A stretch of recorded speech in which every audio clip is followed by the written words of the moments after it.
I am Beardmohbox, and I said that I would do an in-depth analysis of every draft class, but then I realised that by the time I cover every division, it will have been months since the draft, and that's not interesting for anyone. Instead, I'm going to be predicting overalls for this year's rookies.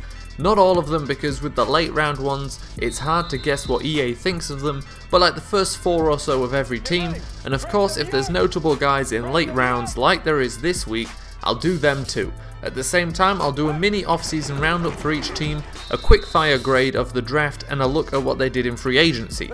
We start this week with the AFC North, and we'll look at the teams in order of last year's standings. So we start with the Cincinnati Bengals, and their quick snap grade is a B. They didn't get exactly what they would have wanted, but brought in a decent haul. They also brought in a couple of decent contributors in free agency, but also lost some very important ones.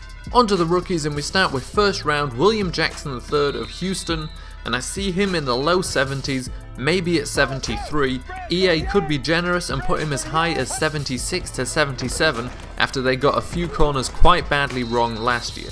Second round Tyler Boyd, Pittsburgh. Second round receivers tend to come in underrated. I think they'll give him a 71 to 72, and that can go up to the high 70s after he's had a nice season with easy coverage in the Bengals offense. Round 3 Nick Vigil, Utah State. The highest I can see him getting is 70. EA tends to rank anyone later than the second quite low, especially linebackers. He was projected to go much later, so I'll stick with that number.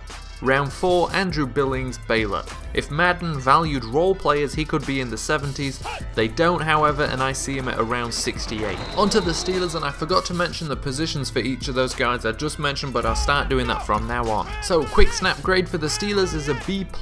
They had a glaring need and they doubled down on it with their first 2 picks. They did a good job filling holes without reaching in an all-round decent draft.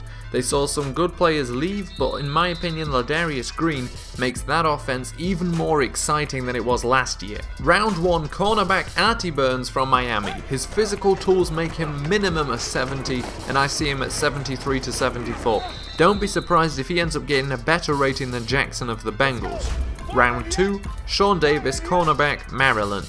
I don't see them being as kind to Davis, maybe a 69. He's a recent position convert and EA doesn't tend to care too much for that. Round 3 Javon Hargrave, defensive tackle, South Carolina State. The Steelers need him to be good, and in Madden I think he will be. He's a solid bet for around 70, but not far above it. 70 to 71 would be my guess. Round 4 Jerald Hawkins, offensive tackle, LSU. O-linemen tend to get decent ratings, and I think 70 for a 4th rounder that fits the team isn't overestimating. So onto the Ravens, and their quick snap grade is an A.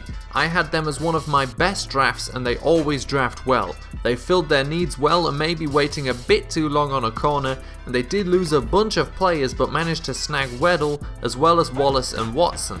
I'll also be eternally optimistic about Trent Richardson, but I am willing to write off his addition as a long shot. So in round 1 they took Ronnie Stanley, offensive tackle from Notre Dame.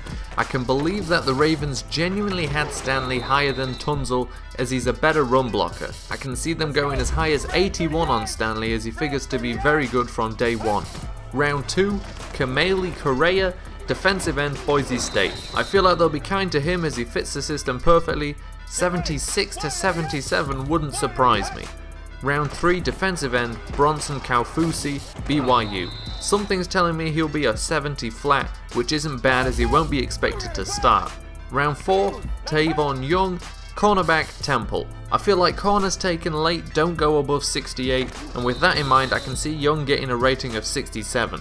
Alright, our wild card this week comes from round 6, and it's Keenan Reynolds, running back from Navy.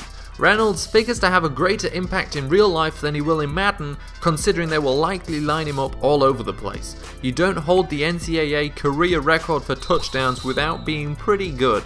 The fact he comes from Navy has held him back as a prospect in pretty much every way possible. He didn't get a chance to train for the combine like everybody else, as he still had to attend classes and could only get 2 days a week free for that. He was selected late as there was a chance that he wouldn't even be allowed to play this year and may still likely miss some time at some point in his career.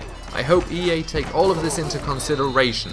The player alone, I'd have it as 74 at the lowest. However, Reynolds, the draft prospect, would likely sit at around 67. So our final team this week are obviously the Cleveland Browns, and I gave their draft an A as well. How good this draft class actually is will take time to tell. From numbers alone, it was great. They checked every need box whilst bringing in 14 new players. Their free agency was very poor. 4 of the players they lost were ranked in the top 46 available, and most of the others were also starters.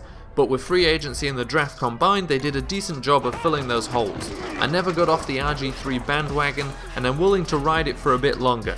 He's got to prove me really wrong before I write him off, and he's got a good chance here.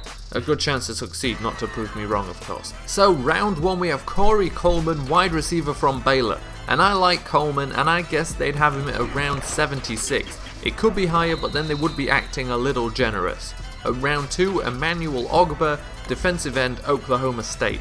I can see him at around 73 to 74. He'd have to be more proven as a high effort player to get any higher than that. Round 3, Nassib, defensive end, Penn State. He's got enough upside to get around a 70 rating, and if he does get that, he and Ogbah would be very fun pairing in franchise mode. Round 3, Cody Kessler, quarterback, USC. I've skipped 1 third-round selection to cover Kessler. USC quarterbacks haven't been too great since Carson Palmer was selected first overall.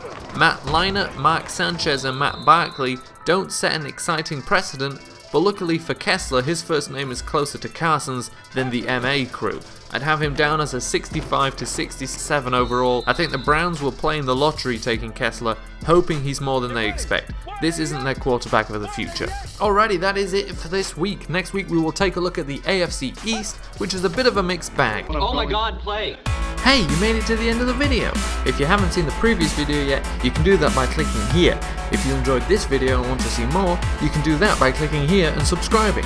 New videos every Friday and Sunday, and sometimes Wednesdays too.